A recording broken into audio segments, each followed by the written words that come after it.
नमस्कार दोस्तों, मैं आपका अपने चैनल HVS स्टडीज़ में स्वागत करता हूं। इस वीडियो में आपके लिए 13 मार्च 2022 का करंट अफेयर लेकर आ गया हूं। साथ में हम स्टैटिक जीके और रिलेटेड करंट अफेयर का रिवीजन करते हुए चलेंगे। अगर आप इस चैनल पर पहली बार आए हो तो आपसे अनुरोध है, चैनल को सब्सक्राइब कर लीजिएगा। वीडियो अच्छी लगे तो वीडियो लाइक करके ज़रूर जाइएगा। लास्ट में आपके लिए क्विज़ रखा है, उस क्विज़ को ज़रूर सॉल्व कीजिएगा। चलिए बात करते हैं लास्ट डे के क्विज़ की। तो लास्ट डे आपसे क्वेश्चन पूछा गया था, Which country to host G7 agriculture minister virtual meeting. तो आप सभी ने आंसर जर्मनी दिया था और जर्मनी ही सही आंसर था। आप सभी ने सही आंसर दिया था और डिटेल में दिया था। आज के पहले क्वेश्चन की बात की जाए तो आज का पहला क्वेश्चन है, which state government inaugurates India's largest floating solar power project. तो इंडिया की largest floating solar power project को किस स्टेट में लॉन्च किया गया है? तो आंसर इसका हो जाएगा तमिलनाडु। तमिलनाडु के जो चीफ मिनिस्टर हैं एम के स्टालिन ने फ्लोटिंग सोलर पावर प्लांट को इनॉग्रेट किया है, जो कि इंडिया का लार्जेस्ट है। 150.4 करोड़ का इस पे खर्चा आया है।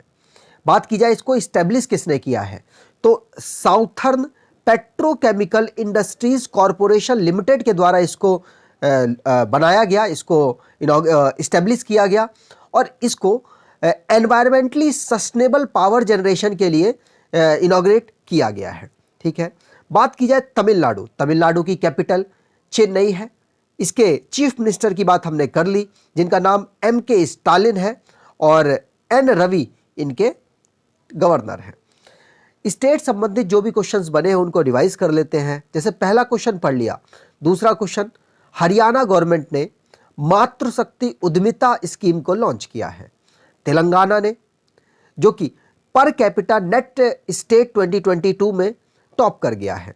राजस्थान की गवर्नमेंट ने camel protection and development policy को लॉन्च किया है, अनाउंस किया है और इसमें बजट में कुछ पैसा भी एलोकेट किया गया राजस्थान गवर्नमेंट के द्वारा।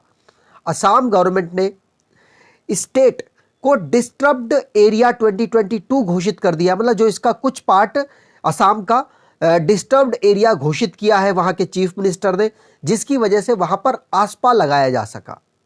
इंडिया की पहली एम्बुलेंस जो कि स्ट्रीट एनिमल के लिए लॉन्च की गई तमिलनाडु के द्वारा। साफ और national cross country athlete championship को नागालैंड में ऑर्गेनाइज कराया गया। असम की गवर्नमेंट ने पहली नाइट नेविगेशन मोबाइल ऐप को जो कि रिवर में लॉन्च की है। रिवर है ब्रह्मपुत्र रिवर।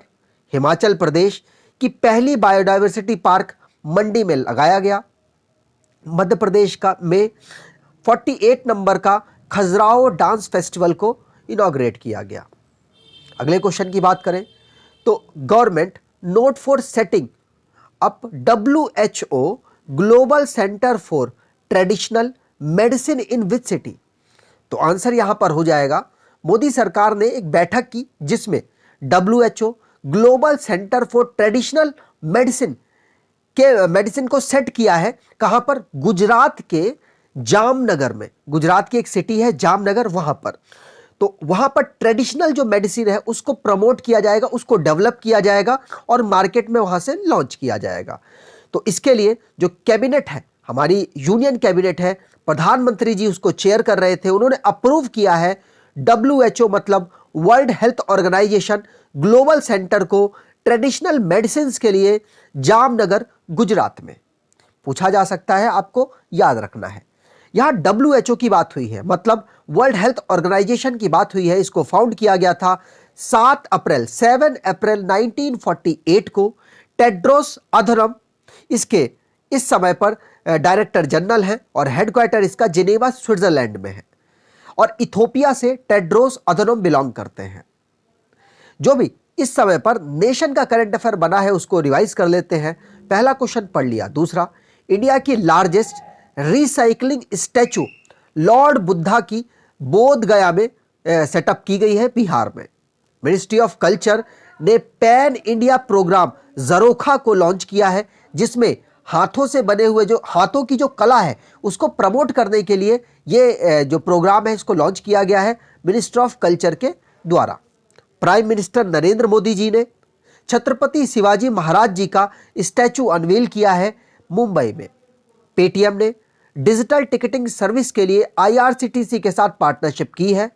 2000 किलोमीटर की नेटवर्क को इंडियन रेलवे कवच के अंतर्गत 2022-23 में डेवलप करने वाला है। प्रधानमंत्री नरेंद्र मोदी जी ने 11,400 करोड़ रुपए पुणे मेट्रो प्रोजेक्ट के लिए एलोकेट किए हैं। मिनिस्ट्री ऑफ एजुकेशन ने भाषा सर्टिफिकेट सेल्फी कैंपेन को लॉन्च किया है, जिसमें इन्होंने भाषा एक ऐप को भी लॉन्च किया है, जिसमें 22 भाषाएं जो कि हमारे संविधान में जिनका उल्लेख है, उनकी वहां पर उनको प्रमोट करने के लिए एक ऐप लॉन्च की गई, जिसमें इनिशियली 7 स्टेट ने उसको एक्सेप्ट किया और उस ऐप को अपने यहाँ पर मतलब उस ऐप से जो भी लोग अपनी रीजनल लैंग्वेज सीखना चाहें उसको अप्रूव भी किया। इनिशियली 7 किया था और ये क्वेश्चन अभी रिसेंटली एग्जाम में पूछा गया। अगर आपको ये वीडियो अच्छी लग रही है तो आपसे अनुरोध है वीडियो को लाइक जरूर कर दीजिएगा और एटलीस्ट शेयर जरूर कीजिएगा। वीडियो को एटलीस्ट शेयर करते हैं ना तो हमारे अंदर भी कॉन्फिडेंस आता है और बेहतर वीडियो प्रोवाइड कराने की जो इच्छा है वो बढ़ती है। अगर आप ई बुक परचेज करना चाहते हैं स्टैटिक जीके की तो आप 69 रुपीज़ में अपडेटेड ई बुक को परचेज कर सकते हैं। आने वाले एग्जाम के लिए आपके लिए मोस्ट इंपॉर्टेंट होगी। डिस्क्रिप्शन बॉक्स में लिंक है, वहां से आप इसको परचेज कर पाएंगे।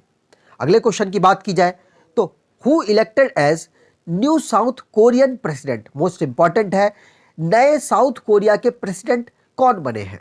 तो आंसर यहां पर हो जाएगा यून सुक येओल।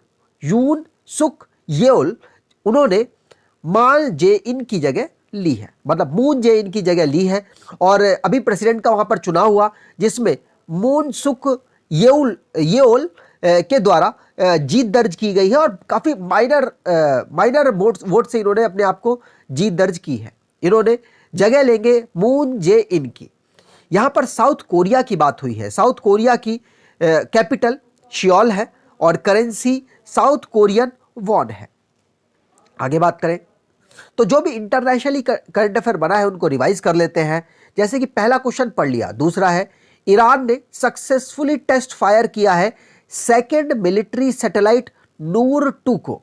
रशिया को दुनिया का मोस्ट सैंक्शन्ड कंट्री मतलब प्रतिबंधित कंट्री माना गया है 2022 के लिए।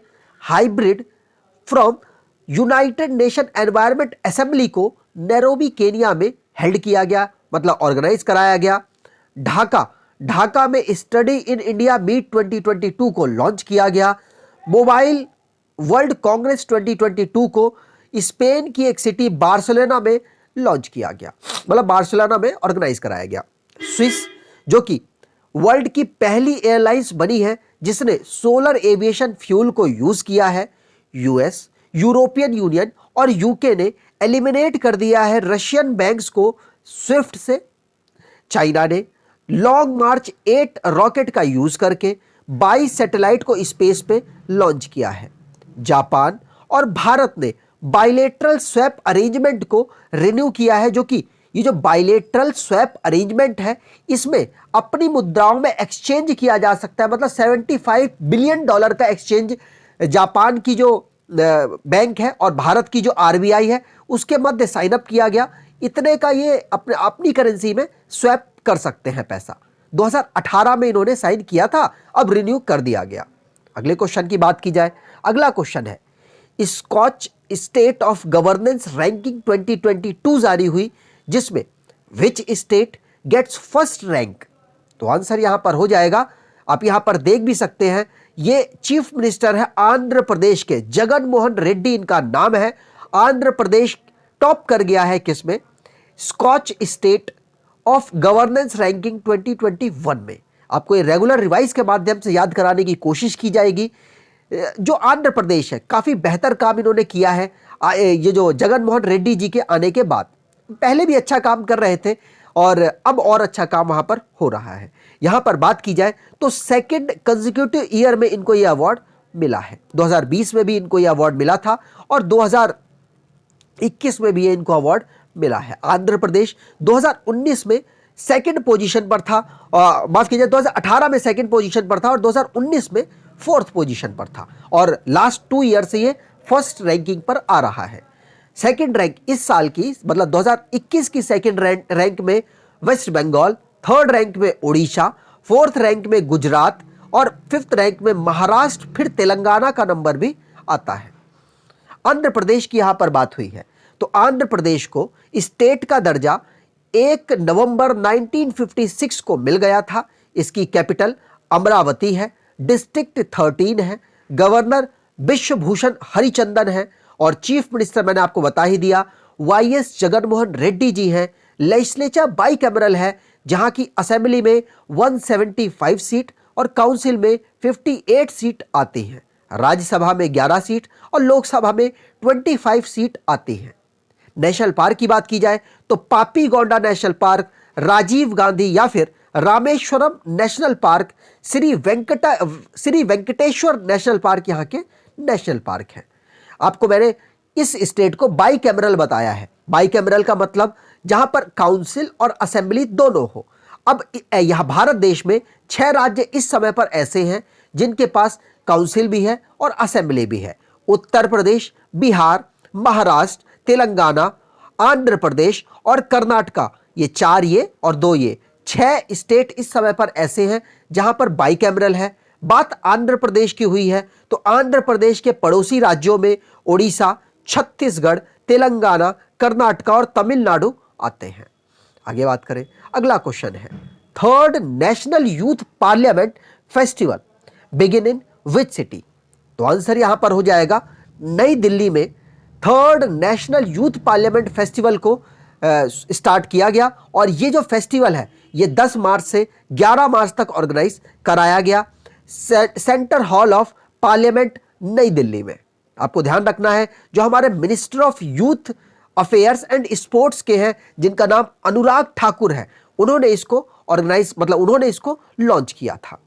आगे बात करते हैं, अगला क्वेश्चन है Sharad Pawar unveil whose biography on board my year in BCCI. मतलब बीसीसीआई में इन्होंने बोर्ड में काम किया होगा तो इन्होंने अपनी एक बुक लॉन्च की है on board my year in BCCI, जिसको शरद पवार के द्वारा लॉन्च किया गया। तो आंसर यहां पर हो जाएगा ये रत्नाकर सेट्टी जी की बुक है। आपको ध्यान रखना है जो रत्नाकर सेट्टी जी हैं इन्होंने बोर्ड पर बीसीसीआई के बोर्ड में काम किया था और शरद पवार के द्वारा इस बुक को लॉन्च किया गया। याद रखिएगा रत्नाकर सेट्टी। वैसे रिवाइज के माध्यम से आपको याद कराने की कोशिश भी की जाएगी। बुकों को रिवाइज कर लेते हैं जो रिसेंटली में रिलीज हुई। जैसे शरद पवार जी वाली बुक हमने जो उन्होंने लॉन्च की है उस बुक को हमने पढ़ लिया। अगली है the queen of Indian pop. The queen of Indian pop को किसने लिखा है? उषा उथप ने। याद रखिएगा इस बुक को, उषा उथप की बुक है the queen of Indian pop. अगली बुक है द ब्लू बुक। इस बुक को अमिताभा कुमार के द्वारा लिखा गया। अगली बुक दीपम चटर्जी, इन्होंने द मिलेनियम योगी को लिखा है। उत्तर प्रदेश में अभी चुनाव हुए तो ये बुक मोस्ट इंपॉर्टेंट हो जाती है। दीपम चटर्जी इनका नाम है। अनूप जलोटा जी ने एक बुक लॉन्च की है उड़ान, एक मजदूर बच्चे की। मिथिलेश तिवारी जी के द्वारा इस बुक को लिखा गया। तमिलनाडु के चीफ मिनिस्टर ने जिनका नाम एमके स्टालिन है, उन्होंने ऑटोबायोग्राफी लिखी है उंगालिल उर्वन। इस बुक को याद रखिएगा, पूछा जा सकता है।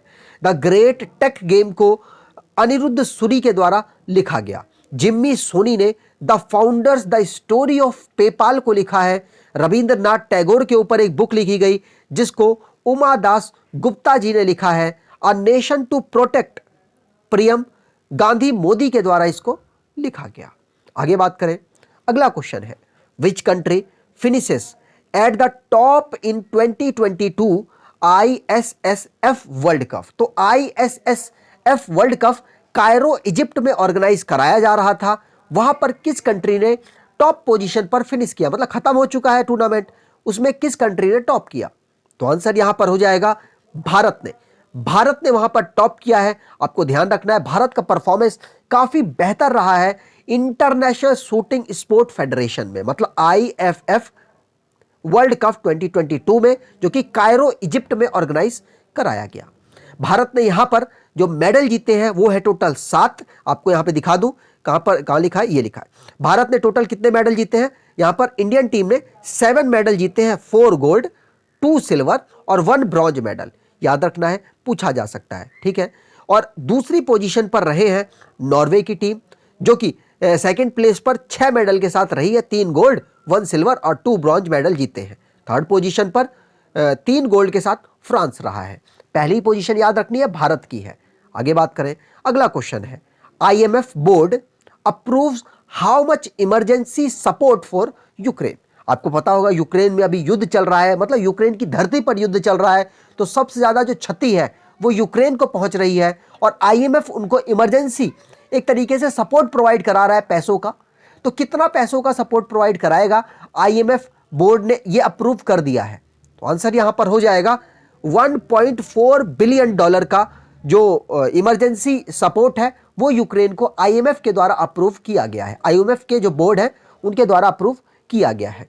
IMF की बात की जाए तो इंटरनेशनल मॉनेटरी फंड इसकी फुल फॉर्म है। $1.4 बिलियन का सपोर्ट, इमरजेंसी सपोर्ट यूक्रेन को IMF के द्वारा दिया गया है। यहां पर बात की जाए तो यूक्रेन की कैपिटल बहुत इंपॉर्टेंट है, बहुत ज़्यादा न्यूज़ में रह भी रही है, तो आपके एग्जाम पर्सपेक्टिव से भी मोस्ट इंपॉर्टेंट हो जाती है जो आने वाले एग्जाम है उनके लिए। तो इसकी कैपिटल कीव है, वैसे आपको याद भी हो गई होगी। करेंसी यूक्रेनियन हैरीविनिया है, इसको याद रखने की कोशिश कीजिएगा। और प्रेसिडेंट तो बहुत ज़्यादा चर्चित हैं, व्लोदिमिर जेलेंस्की इनका नाम है, शायद सब जान भी गए होंगे। डेनिस स्माइल इनके प्राइम मिनिस्टर हैं। आगे बात करें, अगला क्वेश्चन है, S Sreesanth quit from all forms of first class belong to which game. आप इस चेहरे को जरूर जानते होंगे अगर आप रेगुलर IPL फॉलो करते हैं, क्योंकि IPL में इनका करियर खत्म हुआ था। IPL में ये मैच फिक्सिंग में पाए गए, उसकी वजह से इनको बैन किया गया BCCI के द्वारा। बाद में ये मतलब उससे फ्री भी हो गए, लेकिन करियर तो खत्म हो गया ना इनका। तो एस सिरिशंत ने और सारे फॉर्म से फर्स्ट क्लास के जो मैच होते हैं उससे क्विट कर दिया, मतलब वहां से संन्यास ले लिया है। वैसे भी इनको कौन अब खिलाता है कहाँ। तो यहाँ पर बात की जाए, ये क्रिकेट से बिलोंग करते हैं, आपको ध्यान रखना है। आगे बात करें तो एस सिरिशंत की बात कर ले तो 27 टेस्ट मैच 53 ODI इंडिया के लिए इन्होंने खेले हैं। आगे बात करें तो आज के क्विज आज का क्विज है, which state government will launch अमा योजना एंड बहिनी स्कीम। आपको कमेंट में डिटेल में आंसर देना है। अगर आपको ये वीडियो अच्छी लगी है तो आपसे अनुरोध है वीडियो को लाइक कर दीजिएगा, चैनल को सब्सक्राइब कर लीजिएगा, और जो भी आपकी रिक्वायरमेंट है करंट अफेयर से रिलेटेड आप कमेंट बॉक्स में टाइप कर दीजिएगा, कोशिश करेंगे उसको भी हम इंक्लूड कर सकें। धन्यवाद।